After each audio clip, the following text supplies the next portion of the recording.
నమస్తే అందరికీ. మీరు చూస్తున్నారు 'మనోహర్ రెడ్డి వ్లాగ్స్'. నేను మీ మనోహర్.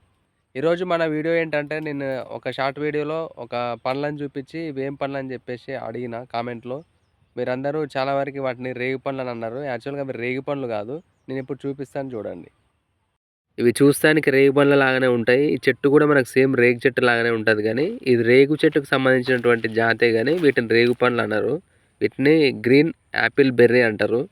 ఇవి చాలా లడ్డుగా అయితే అయితాయి. నేనిప్పుడు నా చేతిలో ఉన్నవి చాలా చిన్నవి పిందెలు నేను తెంపింది. ఇది వాతావరణం వల్ల ఇవి అప్పుడే కొంచెం ఎర్రగా అయితే కనిపిస్తున్నాయి మనకు పండ్లలాగా. జాతికి చెందిందే కావచ్చు మనకు కానీ నాటు రేగు పండ్లు అనేవి కావు. చిన్నగా ఉంటాయి. ఈ యాపిల్ బెర్రీ అనేవి చాలా లడ్డుగా అవుతాయి. మా చిన్నప్పుడైతే నేను మనకి సీజన్ సంక్రాంతి సీజన్ వచ్చిందంటే చెట్లెంబడి పుట్లెంబడి తిరిగి ఈ నాటు రేగు పండ్ల కోసం అయితే తిరిగి తిప్పలు పడేది. మీకు ఇలాంటి అనుభవం ఉంటే మీరు కూడా ఒకసారి కామెంట్ చేయండి. రేగుబండ్ల కోసం మీరు చేసినటువంటి యుద్ధాలు. చిన్నప్పటి నుంచి గ్యాంగ్‌ని వేసుకొని రేగుబండ్ల కోసం అయితే తిరుగుతూ ఉండేది. ఇక్కడ ఇవి మాత్రం వీటిని యాపిల్ బెర్రీ అంటారు. మీరు ఒకసారి గూగుల్ చేసి చూసుకోండి.